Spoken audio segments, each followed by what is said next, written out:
Okay, we are going to move on to agenda item 4.1, update of the 2025-2026 meal prices. And Julie Henry.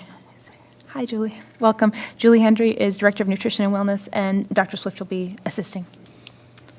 Thank you, Madam President, members of the board, and we have Julie Henry with us, as well as Cindy Frick, CFO. We all know that healthy food and nutrition is essential for students to learn, grow, and thrive and achieve. The critical mission that Ms. Henry carries out every day is to provide nutritious meals for our students. I'm stating the obvious. But as a longtime classroom teacher, I know the importance of nutritious food, and for some of our students, it may be the only healthy meal, and for some, perhaps even the only meal that they have during the day. So we take this work very seriously. I appreciate the opportunity this evening to just take a few moments to talk and have Julie share with us the rationale and the information behind a proposed price increase for our lunches that has become necessary in order to keep our food and nutrition part of our organization self-sustaining. That's very important so that our general fund dollars can be dedicated as much as possible to paying our staff, to our salaries and benefits that are so essential also. So we've asked Ms. Henry, and Ms. Frick will be helping her to just review with us the information we need to know to better understand the request for the 10-cent addition. That item is not on for a vote this evening. We wanted to take a little time just to share the information and make sure that the members have the opportunity to ask their questions and that the community can hear all of this information. So I appreciate you being here this evening. Ms. Henry, we'll give it to you. Absolutely. Thank you, board. Hello. Thank you, Dr. Swift. I appreciate the opportunity to come up here and share just a little bit about meal prices, how we set meal prices, how we think about meal prices as we go forward.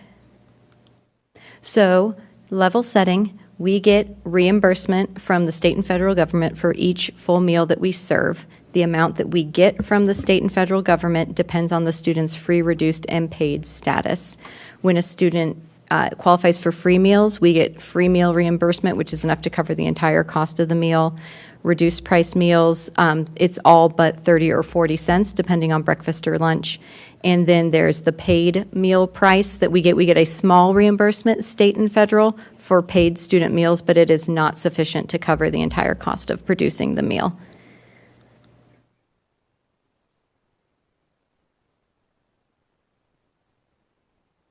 Okay, so when paid meals are not high enough to cover, paid meals plus the reimbursement plus the paid meal price isn't enough to cover the entire cost of the meal, then we are losing money on those meals, which means the reimbursement that we're getting for free and reduced price meals, we're using that to pay for paid student meals instead of using that money to improve the quality of our food that we are trying to serve to all of our students.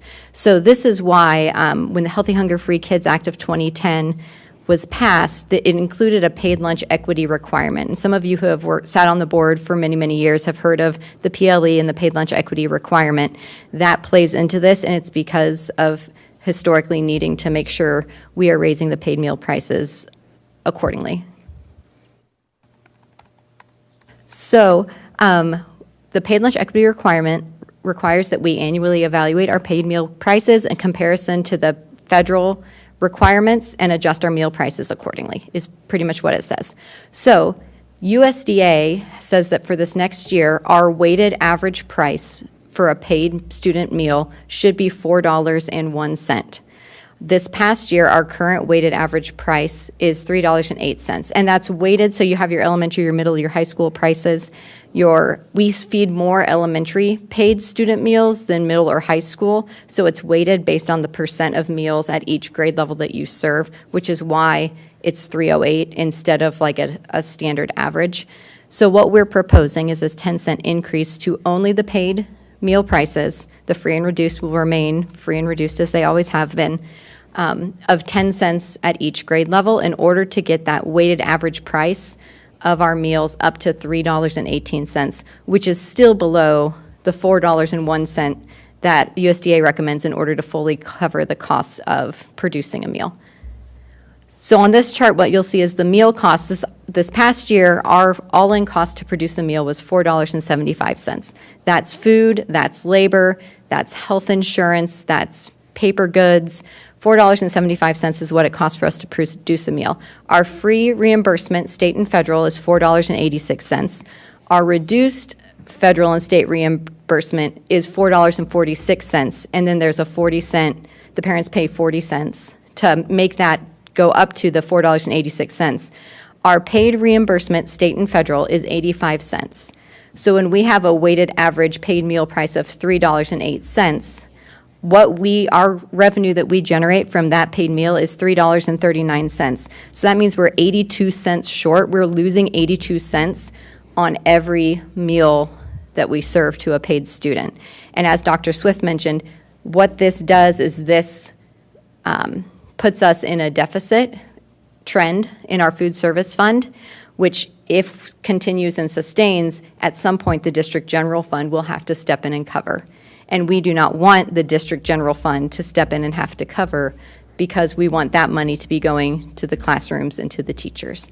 So the food service fund, our department goal is to be self-sustaining. We did have a couple years where we were on a positive trajectory. That is because of COVID meals, because all schools had universal free meals, and they were reimbursed at the federal free rate for summer food service meals, which is a different federal funding pot and a different price point, which generates more revenue than regular national school lunch reimbursement. So that was a fluke of COVID. That is not a standard trend, and we're kind of back on the standard trend again. So looking at historically, now when we're talking averages, because I'm going to quickly compare us to neighboring districts. Because I don't know our neighboring districts' weighted average meal prices, because I don't know what percentage of elementary, middle, and high school, we're going with a straight average. So elementary price plus middle price plus high price divided by 3. So we were before COVID at $2.90. I need glasses for that, $2.90. Then we had 2 years of universal free meals, which was fantastic. So we didn't have any meal prices, which was great. And now, then we raised it to $2.95, $3.05, $3.15. And so what we're proposing is an average, when we're talking straight average, of $3.25 for lunch and $2.18 for breakfast. Looking at the surrounding districts, this past year, we were higher than a lot of our counterparts. The reason why is a lot of them have not increased prices since COVID. When I was talking, I called all these directors just today to make sure what their boards have approved or are planning to approve. And you see that Blue Valley is going up 30 cents, DeSoto is going up 20 cents, Auburn Washburn's going up 40 cents, and had a significant increase last year as well. They're catching up by doing a large price increase in 1 year, whereas we have, as you saw on those last charts, have been just steadily chipping away at it and hoping that that is less dramatic of a change for our families and more manageable. We always do want to encourage families, every family, to fill out a free and reduced meal application. It's vitally important. We know there are families out there who qualify for free and reduced price meals who aren't filling out the application. We're happy to meet with them, to help them fill it out, to help them fill it out over the phone, whatever it takes to help families fill out that free and reduced application, because we want everyone who does qualify for free and reduced price meals to qualify for free and reduced price meals.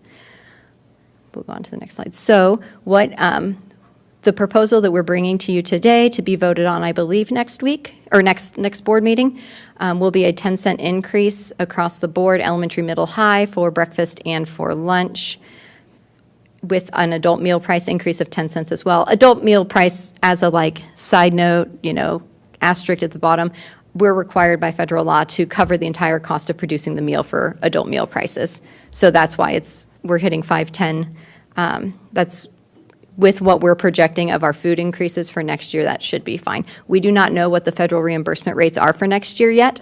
They will not be released until mid-July.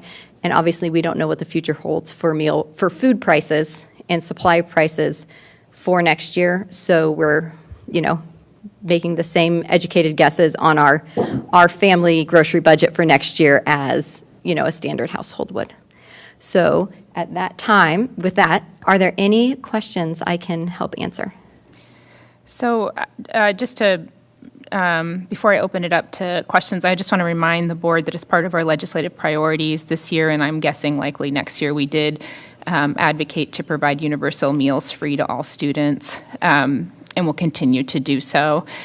I also want to just clarify that when a family fills out a free and reduced lunch form, it also qualifies them for fee waivers, correct? So they fill out the free and reduced price form, and then if they qualify for free and reduced price meals, they have to fill out what's called a consent for disclosure form, because the data that we receive, we are not allowed to share with the financial office unless that form is filled out. So there's one additional form that has to be filled out by federal law, Okay. because we have to protect that free and reduced data very purposefully and confidentially. Okay, thank you. Okay. And then now, just a second, I'm going to open it up to questions. Start on that end. No, who has questions? Do you mind? Okay, well, GR, we'll start at your. I just go have ahead. one, Yeah. because Okay. it's one that I tend to bring up all the time. So for free and reduced lunch, and then for fee waiver, I always just, it's less of a question and more of a statement of just for the public as a reminder that there are more reasons to qualify for that outside of financial.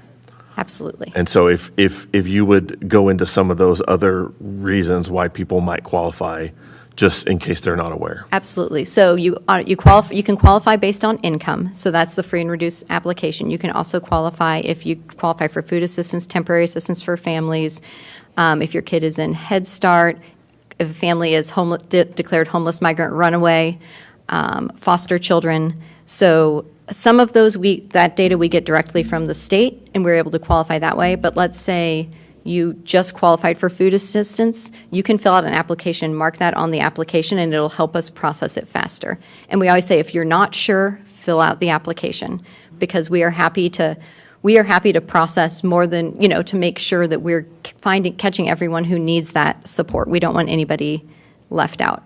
So I would just emphasize that includes unhoused families that would qualify under McKinney-Vento as well.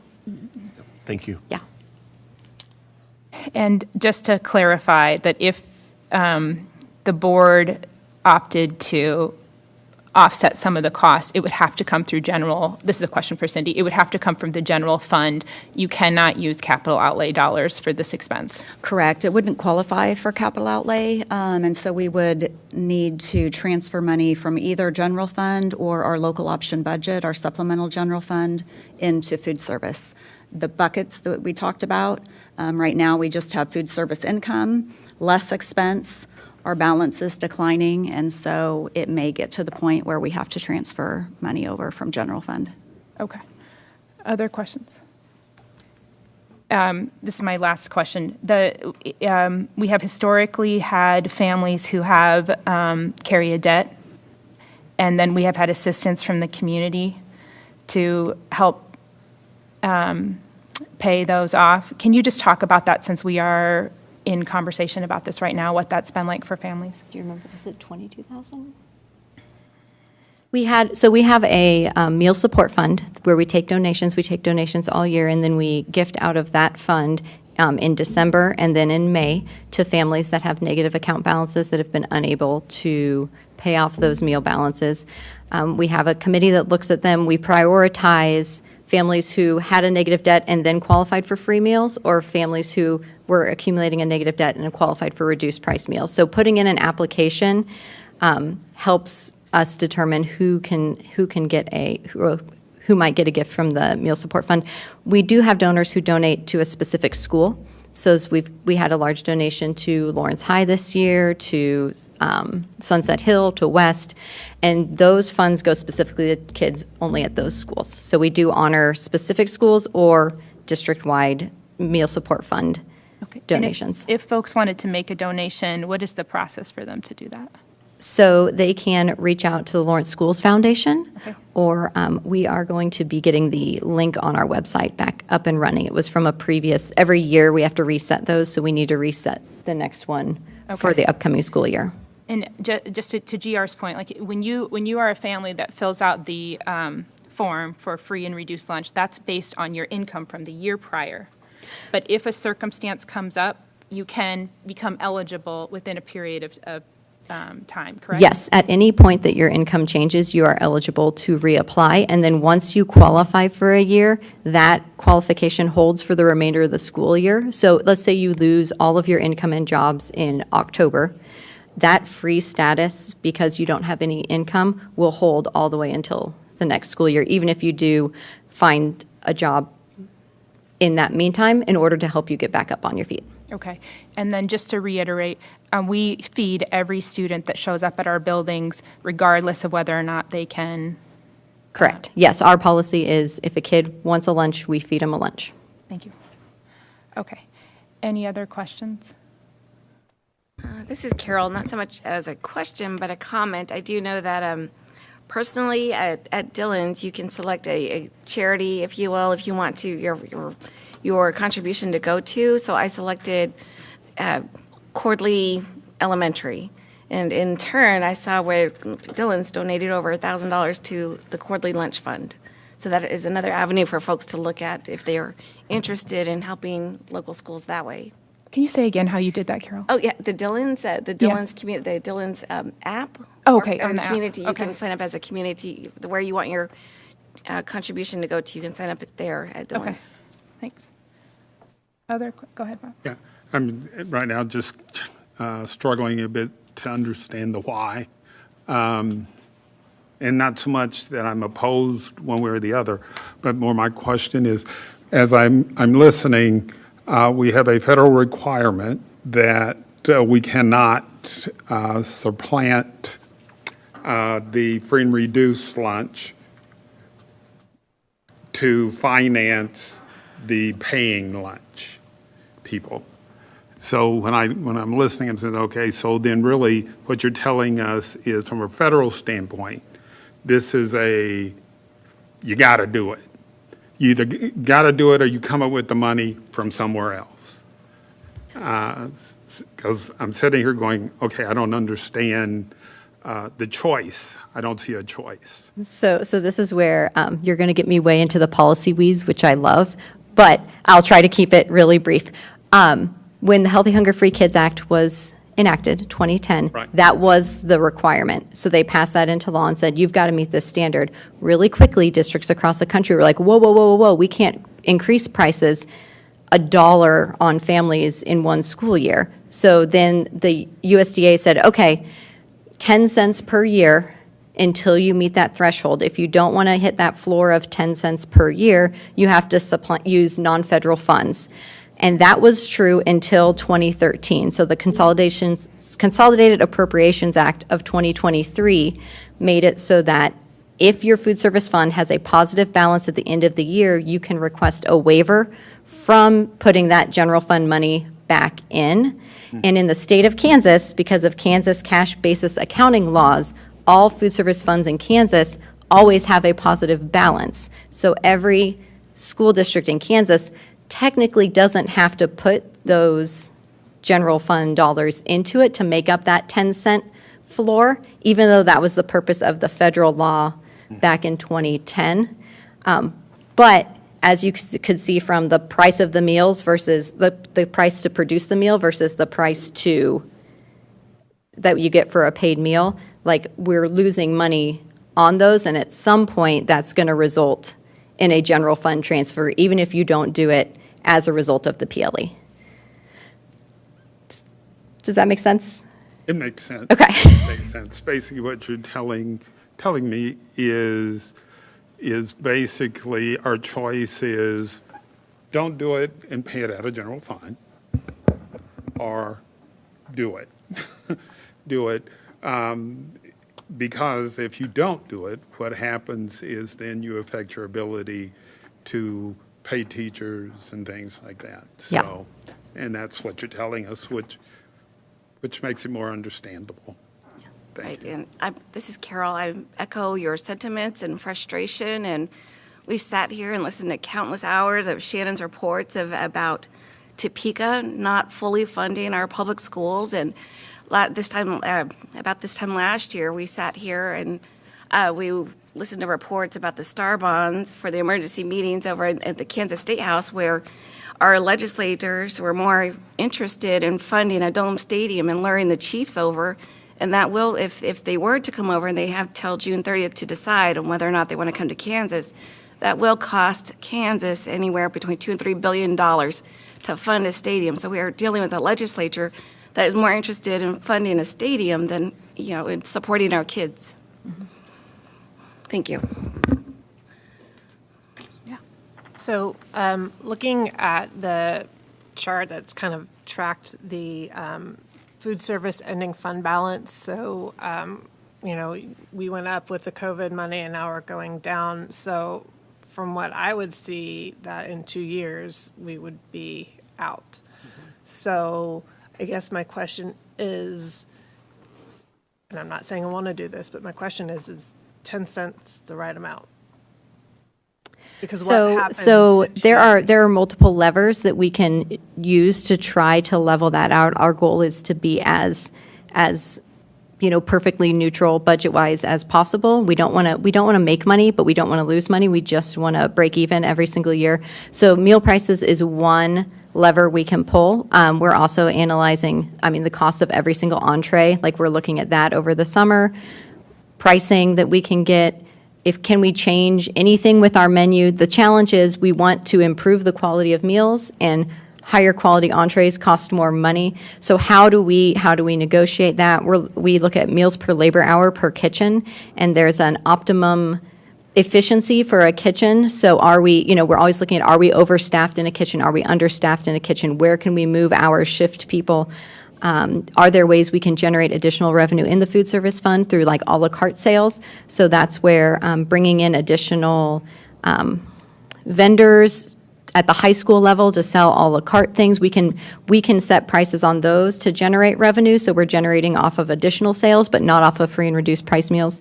So yes, your concern, I feel like, is accurate, and we are also looking at other levers that we can pull to try to sustain what we're doing. Even if we don't only raise meals prices 10 cents, we'll do as much as we can to pull on those other levers to make sure we're neutral. Have we ever considered centralizing meal production? I know they do that in Olathe. So, there's some history to this that I don't know. At one point, we did have some schools that produced and shipped out to other schools. We have never had a central kitchen like Olathe has. That facility is huge. It would be an interesting consideration. There are pros and cons to that, and there are costs to that. And then some argue that the quality of food declines when you cook it in a central location and then ship it out to a location, but there are cost savings potentially available, but you need to have the facility to do that, and those facilities are expensive. And then just building on a little bit about what Carol said, and to Ann's point, the last thing that I wanted to talk about was something we talked about a few meetings ago, which was some cuts we had to our ability to purchase food. This is kind of going in a different direction, but it's an opportunity to have this discussion. You've done a lot of work, like extraordinary work, trying to improve the quality of the food that we have in our buildings. In particular, one thing that you've done that I am really grateful for is to work with our local producers. That has been it's become more challenging. Can you speak to that, if you don't mind? Yeah, absolutely. So two pieces to that. One is we do really value our local farmers and our local food procurement, and we want to maintain that purchasing. The challenges are local products are generally more expensive. We feel like they are the freshest, they are the most delicious. Once again, higher quality products than what we get shipped in off the back of a mainline distributor truck, but they do come with a price tag. So when you start looking at what levers can you pull to make sure you're breaking even, that's one that is in the mix. It's not the one that I would pull first.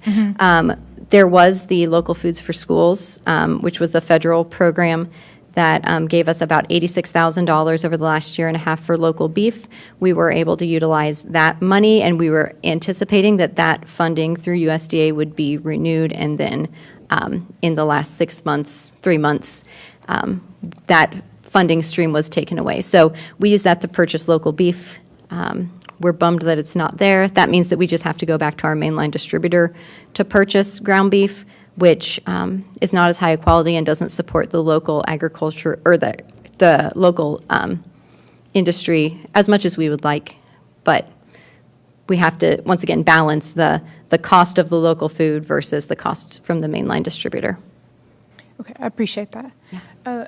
I don't appreciate that, but I appreciate the I understand, yeah. Other questions? Okay. Okay, so we will take a vote on this at our next meeting. Perfect. Yeah. Thank you for Okay. spending time with us tonight. Absolutely. Thank you for having me.